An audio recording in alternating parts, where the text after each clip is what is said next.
Cost sheet का topic कर रहे थे।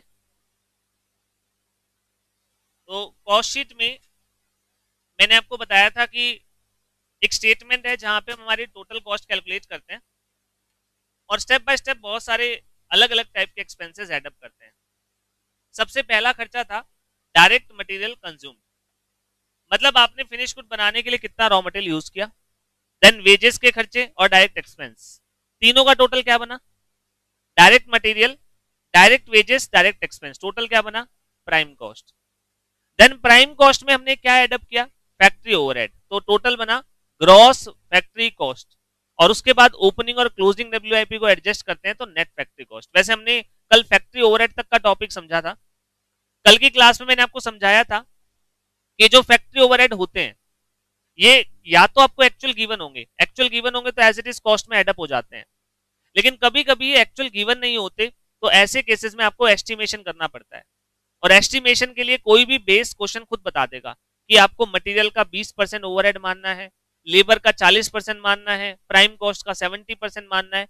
What ever the base will be, question खुद बताएगा वो आपको, तो उस हिसाब से हम कैलकुलेट कर सकते हैं फैक्ट्री ओवरहेड को। This is known as recovery of overhead और एब्जॉर्प्शन ऑफ ओवरहेड। ये जो कल तरीका हमने पढ़ा था इसे रिकवरी ऑफ ओवरहेड कहा जाता है या एब्जॉर्प्शन ऑफ ओवरहेड भी हम कहते हैं। इस टेक्निक को जिसमें हम एस्टिमेटेड बेसिस पे ओवरहेड चार्ज करते हैं, this is known as recovery of overhead और एब्जॉर्प्शन ऑफ ओवरहेड। आप चाहिए लाइन लिख लेना, कल हमने वही टॉपिक किया था, इसमें एक लास्ट में लाइन ऐड कर लेना। This method of charging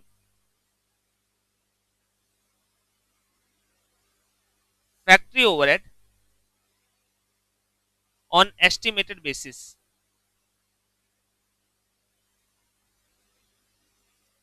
This method of charging factory overhead on estimated basis is known as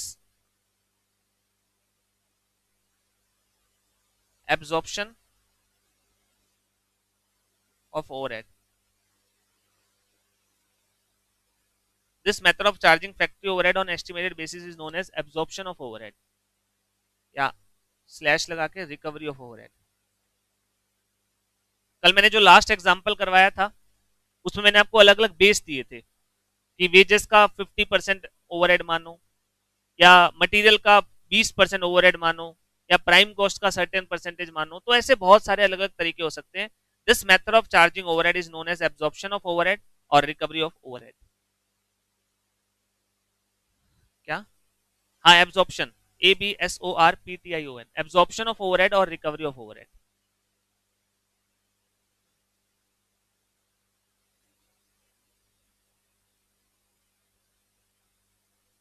ये टॉपिक कल हमने डिस्कस कर लिया था। अब आते हैं नेक्स्ट पॉइंट पे।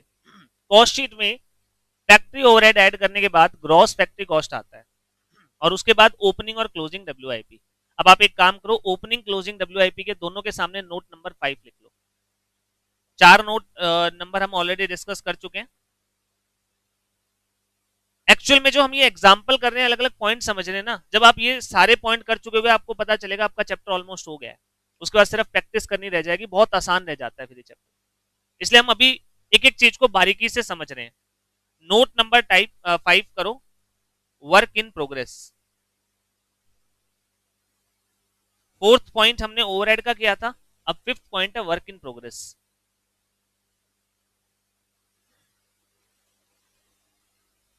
It means the stock of goods, it means the stock of goods which is yet to be finished. It means the stock of goods which is yet to be finished. ये आपका stock होता है जिसे अभी हमें पूरा करना बाकी है, यानी इसके ऊपर अभी वर्किंग होनी है, ये मिड ऑफ द प्रोसेसिंग है।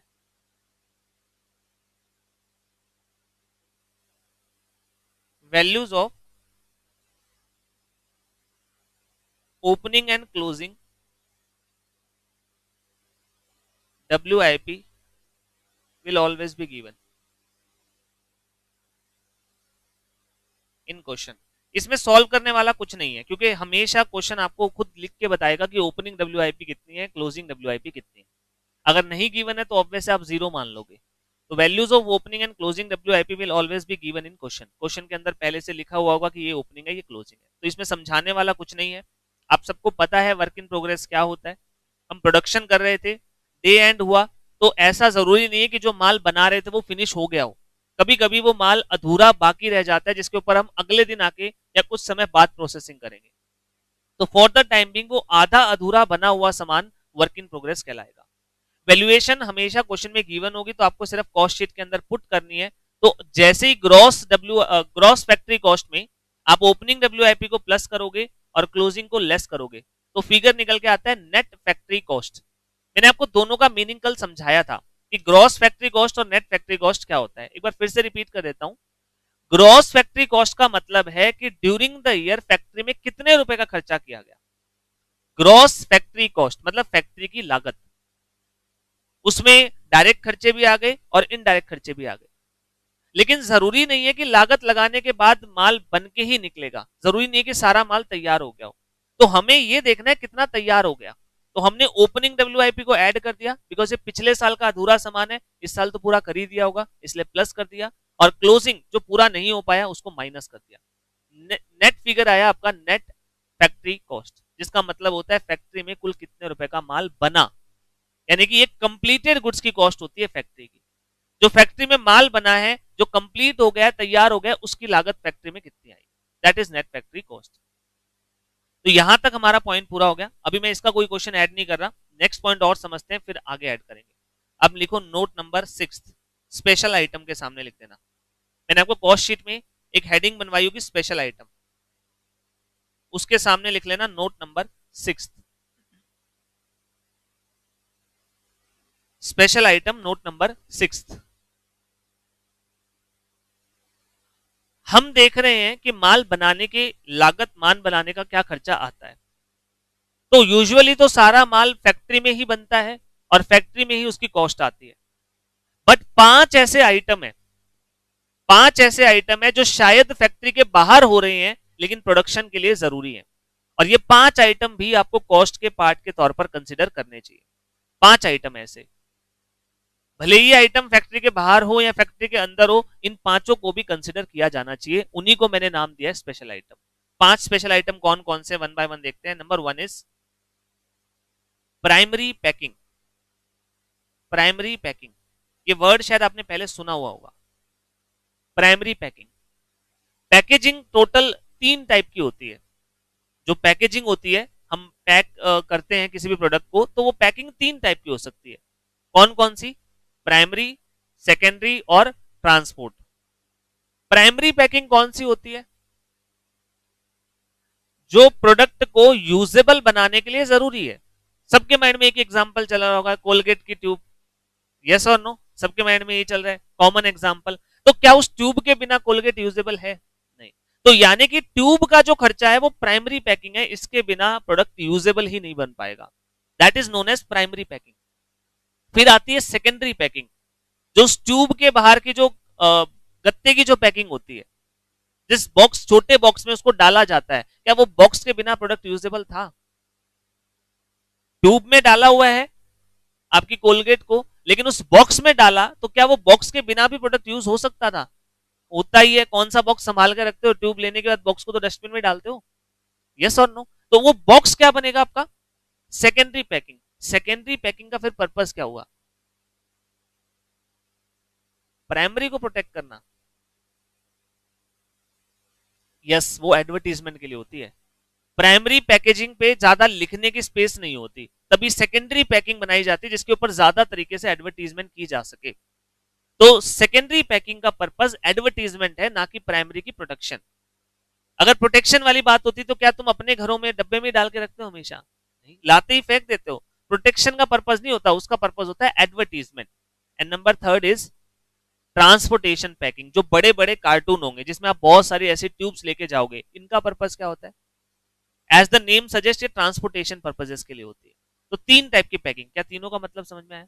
प्राइमरी पैकिंग प्रोडक्ट को यूजेबल बनाने के लिए जरूरी है, सेकेंडरी पैकिंग एडवर्टीजमेंट के लिए, और ट्रांसपोर्टेशन पैकिंग ट्रांसपोर्टेशन के लिए। जो प्राइमरी पैकिंग है वो प्रोडक्शन का ही पार्ट माना जाता है, बिकॉज उसके बिना कोई प्रोडक्ट यूज ही नहीं कर पाएगा। तो यहां पे यही बताया गया कि प्राइमरी पैकिंग जो होगी वो आपको स्पेशल आइटम में काउंट करनी है। सेकेंडरी पैकिंग और ट्रांसपोर्ट पैकिंग ये सेलिंग के लिए और एडवर्टीजमेंट के लिए, तो ये बाद में आएंगी कॉस्ट शीट में, लेकिन अभी नहीं आएंगी। अभी सिर्फ हम किसकी बात कर रहे हैं, प्राइमरी पैकिंग। तो लिखो इसमें, it refers to the packing that is essential for the product and without it product is not usable। Primary packing वो पैकिंग होती है जो असेंशियल है, जिसके बिना काम चल ही नहीं सकता, और इसी से प्रोडक्ट यूजेबल बनेगा। अगर ये नहीं होगी तो प्रोडक्ट यूजेबल नहीं होगा। इट विल बी, सिंस एक खर्चा है, it will be added to cost. इसे भी यहाँ पे हमें ऐड करना होता है स्पेशल आइटम के तौर पर। It will be added to cost. तो पहला स्पेशल आइटम, फैक्ट्री में माल बना दिया लेकिन प्राइमरी पैकिंग बिना बिक नहीं सकता, तो हमने एक वेयर हाउस में ले जाके प्राइमरी पैकिंग करनी शुरू कर दी। तो जो प्राइमरी पैकिंग का खर्चा होगा वो भी आपकी प्रोडक्शन का ही कॉस्ट माना जाएगा। आपने मटेरियल बना दिया 50 रुपए में, लेबर वगैरह सब कुछ मिला के, लेकिन क्या वो 50 रुपए में बिक जाएगा? नहीं सर, अब इसे पैक करना जरूरी है। तो 10-20 रुपए का ऊपर का और खर्चा होगा ट्यूब का, उसको भी प्रोडक्शन की कॉस्ट में आपको इंक्लूड करना है। तो पहला पॉइंट है प्राइमरी पैकिंग। सेकेंड पॉइंट है quality control expense. Quality control expense,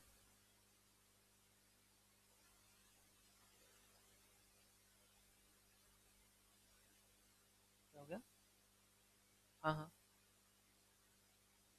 कोई बात नहीं, बैठ जाओ, पीछे बैठ जाओ, यहाँ पे बीच में बैठ जाओ, जो यहाँ बैठ। Second item is quality control expense. आपने बहुत सारे प्रोडक्ट्स के ऊपर देखा होगा ओके टेस्टेड का एक स्टिकर लगा होता है, देखा है कभी? ओके टेस्टेड का स्टिकर लगा होता है, क्या कभी सोचा है वो किस लिए लगाया जाता है, क्या पर्पस होता है?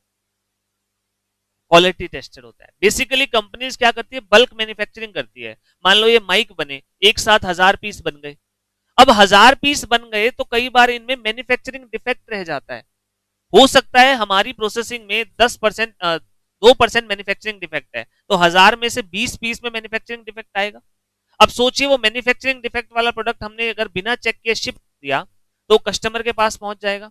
अब कस्टमर के पास पहुंच गया और उससे अगर एक बार खराब प्रोडक्ट मिल गया तो पहली बात तो देखो लौटाएगा ही, मैन्युफैक्चरिंग डिफेक्ट होती है तो सारी कंपनी वापस लेती है, और दूसरी बात रेपुटेशन भी तो खराब हो गई।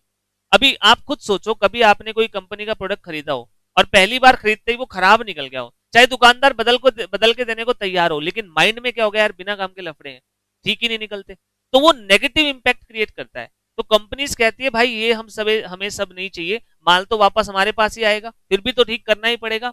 तो बेटर है पहले बनाओ, 1000 के 1000 पीस बनाने के बाद उसे वेयर हाउस में शिफ्ट करो, वहां हर पीस को चेक किया जाएगा कि कहीं कोई मैन्युफैक्चरिंग डिफेक्ट तो नहीं रह गया, और अगर मैन्युफैक्चरिंग डिफेक्ट है तो वापस प्रोडक्शन प्रोसेस में भेज के ठीक करो ताकि मार्केट में खराब प्रोडक्ट ना जाए। तो ये चीज आइडेंटिफाई करने के लिए कि क्वालिटी चेकिंग हो चुकी है उसके ऊपर स्लिप लगा दी जाती है ओके टेस्टेड, मतलब यानी कि हमने जो मैन्युफैक्चरिंग डिफेक्ट्स हैं वो चेक कर लिए थे, इसके अंदर कोई मैन्युफैक्चरिंग डिफेक्ट नहीं है। ये स्लिप उसी चीज की कंफर्मेशन के लिए लगाई जाती है ताकि कंपनीज आइडेंटिफाई की जा सके कि ये प्रोडक्ट हमने ऑलरेडी टेस्ट कर दिए हैं क्वालिटी पर्पजेज से। तो यहाँ पे जो क्वालिटी एनहांस करने के लिए, मैन्युफैक्चरिंग डिफेक्ट रिमूव करने के लिए जो आप खर्चा करते हो उसे भी प्रोडक्शन की कॉस्ट ही माना जाना चाहिए, ऐसा ये हमारा कॉस्ट शीट का कॉन्सेप्ट कहता है। तो कहा गया कि क्वालिटी कंट्रोल के जो एक्सपेंस है वो भी कॉस्ट में ही एडअप किए जाएंगे। लिखो इसमें, these expenses are incurred, these expenses are incurred to ensure quality in the goods produced, these expenses are incurred to ensure quality in the goods produced। जो हमने गुड्स बनाए हैं उनमें क्वालिटी को इंश्योर करने के लिए हम ये खर्चा करते हैं। This shall also be added to cost.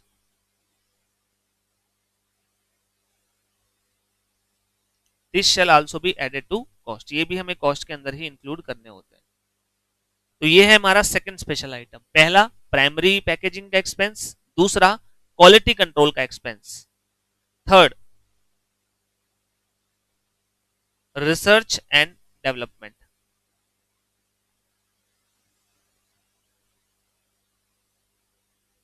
जितनी भी बड़ी बड़ी कंपनीज है वो लगातार कुछ ना कुछ नया कोशिश बनाने की कोशिश करती रहती है. नया बनाने का मतलब ये नहीं कि प्रोडक्ट पुराना ऑब्सोलीट कर देंगे और नया प्रोडक्ट बना देंगे. नया बनाने का मतलब है पुराने प्रोडक्ट्स में कमियां दूर करना, उन्हें पहले से बेटर प्रोडक्ट बनाना. तो उसके लिए कंपनी लगातार रिसर्च और नए नए फॉर्मूलाज, नए नए प्रोसेस, नए नए प्रोडक्ट डिजाइन डेवलप करती रहती है. तो कॉस्ट शीट का एक कॉन्सेप्ट कहता है कि ये भी प्रोडक्शन का एक बहुत इंपॉर्टेंट कॉस्ट होता है जिसे प्रोडक्शन के अंदर आपको चार्ज करना चाहिए. तो रिसर्च एंड डेवलपमेंट पे किए गए खर्चे भी कॉस्ट का पार्ट बनते हैं. It refers to expenses incurred for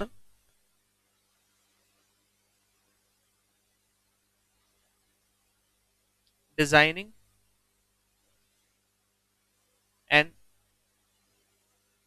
developing. It refers to the expenses incurred for designing and developing new or better products. नए या बेटर प्रोडक्ट्स बनाने के लिए हम कुछ ना कुछ डिजाइनिंग पे, डेवलपिंग पे खर्चा करते रहते हैं. These expenses are also added. ये खर्चे भी आपको एडअप करने होते हैं अपने कॉस्ट में. These expenses are also added to the cost. ये भी खर्चे आपके कॉस्ट में ही एडअप कर दिए जाते हैं. तो पहला था प्राइमरी पैकिंग का खर्चा, दूसरा क्वालिटी कंट्रोल का खर्चा, तीसरा है रिसर्च एंड डेवलपमेंट का खर्चा. जो आपके रिसर्च एंड डेवलपमेंट की कॉस्ट है वो भी ऐड होगी. Fourth administrative overhead related to production.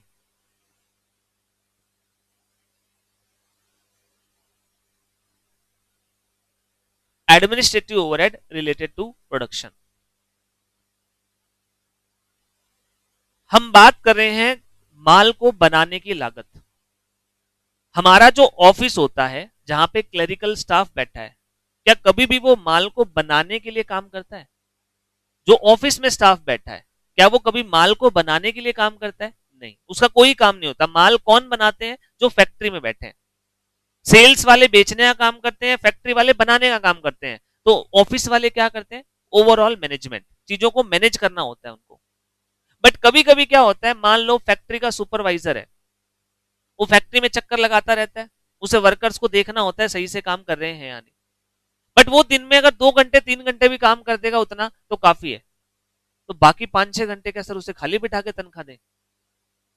Directors ने सोचा यार ये तो गलत सिस्टम है, 2 घंटे काम करता है, 6 घंटे ऐसे ही बैठा रहता है, रील चलाता रहता है. तो एक काम करते हैं, इसका ऑफिस, इसका जो सेटअप है वो ऑफिस में शिफ्ट कर दो.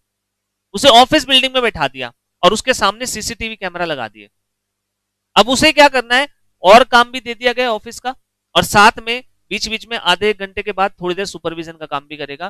बैठा बैठा यहीं से सीसीटीवी कैमरा से चेक कर लेगा कि क्या सब सही से काम कर रहे हैं या नहीं. और उसे महीने की मान लो 70,000 तनख्वाह दे रहे हैं. अब मुझे सोच के बताओ 70,000 की तनख्वाह में ऑफिस का काम कर रहा है या फैक्ट्री का? दोनों का काम कर रहा है. तो क्या उसका खर्चा सारा का सारा ऑफिस ओवरहेड माना जाए या फैक्ट्री ओवरहेड माना जाए, या दोनों में बटे? दोनों में बटेगा. तो वो हिस्सा जो आपका फैक्ट्री के लिए एट्रीब्यूटेबल है वो यहां पे इंक्लूड किया जाता है.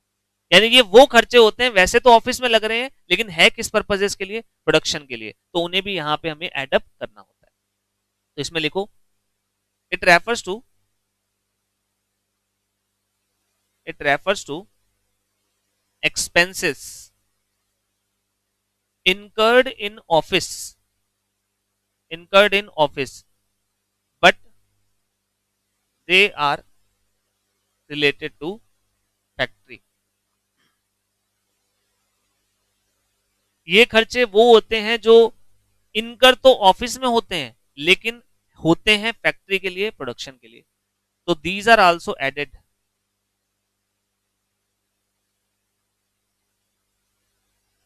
टू कॉस्ट, ये भी कॉस्ट में एड अप किए जाते हैं। मैं आपको बता रहा हूं कि कुछ स्पेशल आइटम है जो कॉस्ट शीट में हमें कॉस्ट के पार्ट पर कंसिडर करने चाहिए। 4 स्पेशल आइटम हम डिस्कस कर चुके हैं, कौन कौन से?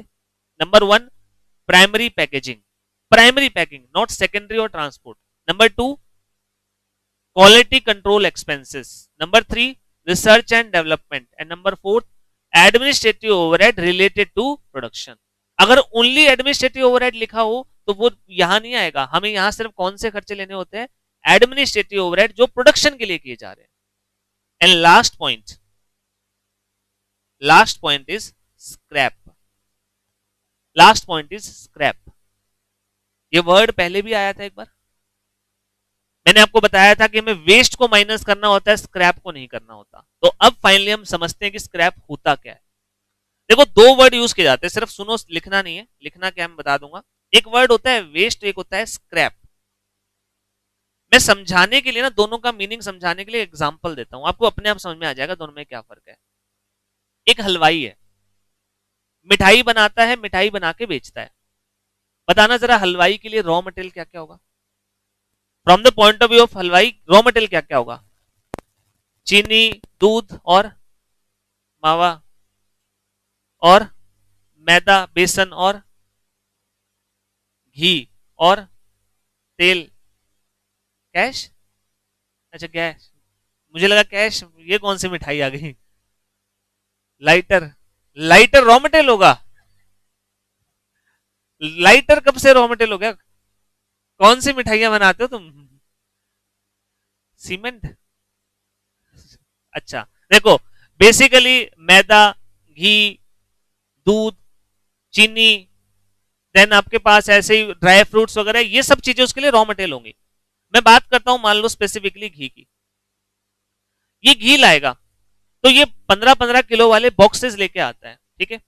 एक बॉक्स आता है 10,000 रुपए का, 15 किलो का घी होता है और वो 10,000 का आता है, ठीक है? अब ये जो घी आएगा वो बॉक्स में आएगा, डब्बे में आएगा। जब आप उस घी को यूज कर लोगे, वो खाली डब्बे का क्या होगा? उस बॉक्स का क्या होगा? बेचेंगे, ऑब्वियस है, क्योंकि देखो मिठाई तो उसमें बिक नहीं सकती, इसका मतलब आप उसे कहोगे कि स्क्रैप में बेच देते हैं। जो दुकानदार है उसने आपको ऑफर दे रखा है, जब भी बॉक्स खाली हो जाए हमें 200 रुपए में वापस दे जाना। तो आप क्या करोगे? 15 किलो घी लाओगे 10,000 का, और कुछ टाइम बाद जब वो खाली हो जाएगा दुकानदार को लौटा आओगे 200 रुपए में। तो इवेंचुअली घी की लागत आपके लिए क्या पड़ी? आपने 200 रुपए में उसको वापस बेच दिया, इसका मतलब आपके लिए घी कितने का पड़ा? 9800। तो 200 रुपए बन गए आपके लिए। अब आपने घी का इस्तेमाल शुरू किया। लेट्स से आप कोई ऐसी मिठाई बना रहे हो जिसमें आप जो है घी के अंदर उस चीज को फ्राई करते हो या तलते हो। मान लो जलेबी बना रहे हो आप। अब बार बार आप उस घी को यूज करोगे, जलेबी बनाओगे, क्या वो घी, मान लो 15 किलो एक बड़े कढ़ाई में आपने डाल दिया, उसे बॉईल करते हो, उसमें जलेबियां जो है वो तल रहे हो आप, क्या वो घी खत्म हो जाएगा? एक बार, 2 बार, 3 बार जलेबी आपने उसमें से तल ली है, क्या वो घी खत्म हो जाएगा या बचेगा? बचेगा, जीरो तो नहीं हो जाएगा। अच्छा, वो यूज करता जा रहा है, अब बच ही रहा है, तो हलवाई कह रहा है सर 6 महीने तक घी लाने की जरूरत नहीं, उसमें ही करते रहेंगे, चलते रहेंगे। क्या ऐसा भी हो पाएगा? नहीं। क्या दिक्कत है? बार बार जब घी बॉईल होगा ना, बार बार बॉईल होना, ठंडा होना, बॉईल होना, ठंडा होना, उससे धीरे धीरे करके उसकी क्वालिटी खत्म होती जाती है। जो घी की क्वालिटी है वो खत्म हो जाएगी विद टाइम, शायद महीने 2 महीने बाद, महीना 2 महीना चलेगा भी नहीं, 2 दिन 3 दिन मैक्सिमम आप यूज कर पाओगे, उसके बाद उसकी वो क्वालिटी नहीं रहती। लेकिन मटेरियल अभी पड़ा है आपके पास, खत्म नहीं हुआ घी। आपने इवेंचुअली हो सकता है 15 किलो डाला हो, लेकिन 2-4 किलो अभी बचा हुआ है, कुछ तो जलेबियों ने एब्जॉर्ब कर लिया होगा, यस और नो? बाकी अभी बचा हुआ है, खत्म तो होगा नहीं, बिल्कुल जीरो तो होगा नहीं कि एक दिन देखा कढ़ाई खाली होगी, ऐसा तो होगा नहीं। अब हुआ क्या, हमने 3-4-5 बार जलेबी बना ली, अब हलवाई कहता है इसमें और मत बनाना, क्वालिटी खराब निकलनी शुरू हो गई है। तो आखिरी में हमारे पास 3 किलो घी बाकी है, इसका क्या करें? अब इसे लड्डू में मिला दो,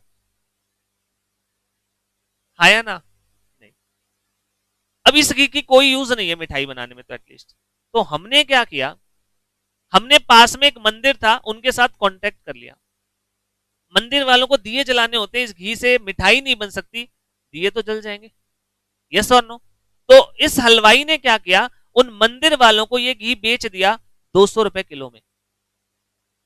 मंदिर को घी चाहिए था, महंगा घी आता है, बोला यही दे दो हमें, 200 रुपए किलो में उन्हें मिल गया। तो इवेंचुअली आपने 3 किलो घी 200 रुपए के हिसाब से कितने में बेच दिया? 600 रुपए में। क्या ये भी आपको रिकवर हो जाएंगे, मिल जाएंगे? यस। अब ध्यान से समझो जरा, इस घी के रिगार्डिंग, ये जो मेरा घी था इसके रिगार्डिंग मुझे 2 बार मेरे माल बेचने के अलावा भी पैसे मिले। पहली बार मुझे पैसा मिला बिकॉज मैंने खाली डब्बा बेचा था, और दूसरी बार मैंने वो कई बार जो तल चुका था वो वाला घी बेचा है 200 रुपए के हिसाब से 3 किलो 600 रुपए में। दोनों जगह पे मुझे पैसा मिला है, यस और नो? दोनों में पैसा मिला है। दोनों में पता है क्या है, ये जो 200 मिला है दिस इज वेस्ट, और ये जो 600 मिला है दिस इज स्क्रैप। अब आप सोच के बताओ दोनों में डिफरेंस क्या है तो वही घी से रिलेटेड पैसा, दोनों में फर्क किस चीज का है? दोनों में डिफरेंस किस चीज का है? जो बिफोर प्रोसेसिंग मिल जाए, जो बिफोर प्रोसेसिंग मिल जाए वो क्या होता है? वेस्ट। क्या घी का खाली डब्बा लेने के लिए घी को प्रोसेस करना पड़ा? नहीं, आपको डब्बा वैसे मिल जाएगा, घी आप किसी दूसरे बर्तन में निकालोगे तभी डब्बा खाली हो गया। इसका प्रोसेसिंग से कोई लेना देना नहीं है, बिना मैन्युफैक्चरिंग के पैसा जनरेट हो जाता है, that is known as waste. लेकिन प्रोसेसिंग के बाद जो निकल के आता है उसे क्या कहा जाएगा? स्क्रैप। एक कंपनी गन्ने से चीनी बनाती है, गन्ने लेके आती है किसानों से और फिर चीनी बनाती है, और किसान गन्ने बोरियों में पैक करके भेजते हैं। क्या हो गया? काट के, हमारे फार्मर थोड़े एडवांस लेवल के हैं, काट के भेजते पहले ताकि कंपनी इजीली यूज कर सके। तो मान लो बोरियों में पैक होके आते हैं भी हमारे यहाँ। तो अब बोरियों में पैक होके आ गए, अब ध्यान से सुनो, जब बोरियों में वो पैक होके आए, अरे मुझे सुनना है, उसे नहीं सुनना, मुझे ध्यान से सुनो। तो वो जब गन्ने बोरियों में पैक होके आए, आपने, गन्ने का तो यूज है, बोरी का तो कोई यूज नहीं है, आपने क्या किया? गन्ने निकाल लिए और बोरियां आप क्या करोगे? बेच दोगे। और फिर बाद में क्या किया? जब गन्ना आपने प्रोसेस किया, गन्ने का जूस निकाला, तो गन्ने का जो छिलका निकला वो भी आप बेच रहे हो। कहीं कोई आपसे जो है वो लेके जा रहा है, उसे फर्दर स्क्रैप करके वो भी कुछ अपना बना लेगा। अगेन 2 बार पैसा है गन्ने से रिलेटेड, एक बार बोरियां बेचने से और एक बार गन्ने का रस निकालने के बाद जो छिलका बचा उससे। सोच के बताना दोनों में क्या क्या है। पहला जो खाली बोरियों से पैसा मिला है वो क्या है? बिकॉज बिफोर प्रोसेसिंग आता है, और जो गन्ने को प्रोसेस करने के बाद, जूस निकालने के बाद जो कचरा बचा वो स्क्रैप। दोनों में फर्क समझ के क्या होता है? मतलब वेस्ट हमेशा प्रोसेसिंग से पहले जनरेट होता है और वो रॉ मटेरियल का होता है। ध्यान से सुनो मेरी बात, waste is always related to raw material, तभी मैंने रॉ मटेरियल कंज्यूम्ड में से माइनस करवाया। और स्क्रैप हमेशा फिनिश गुड्स का होता है, बोला भी ऐसे जाएगा, waste of raw material, scrap of finish goods. Finish goods बनने के बाद ही स्क्रैप निकलता है या उसी प्रोसेस में निकलता है, इसलिए इसे माइनस भी अब करेंगे जब हमने प्रोडक्शन की सारी बातें समझ ली है। दोनों में फर्क समझ में आ रहा है? Waste is always generated before processing, whereas scrap is always generated after processing. Waste is related to raw material, while scrap is related to finished goods. Waste is deducted from raw material consumed. Waste is deducted from raw material consumed, whereas scrap is deducted from special item या इन special item, जो हम factory cost निकालते हैं वहां पे इसको minus किया जाता है। क्या दोनों में डिफरेंस समझ में आया? यस और नो? ये भी लॉजिक क्लियर हो गया ना कि क्यों वहां पे वेस्ट को माइनस किया, यहाँ स्क्रैप को? वो रॉ मटेरियल का था इसलिए वहीं माइनस कर दिया, ये फिनिश गुड्स का है इसलिए अब यहाँ माइनस होगा। तो लिखो, स्क्रैप में लिख दो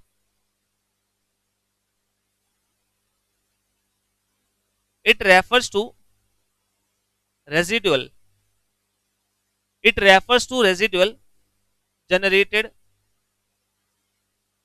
after processing. It refers to residual generated after processing. Any recovery from scrap shall be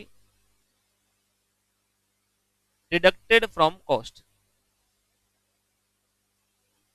it refers to residual generated after processing, ये वर्ड बहुत जरूरी है जानना, after processing. Any recovery from scrap shall be deducted from cost.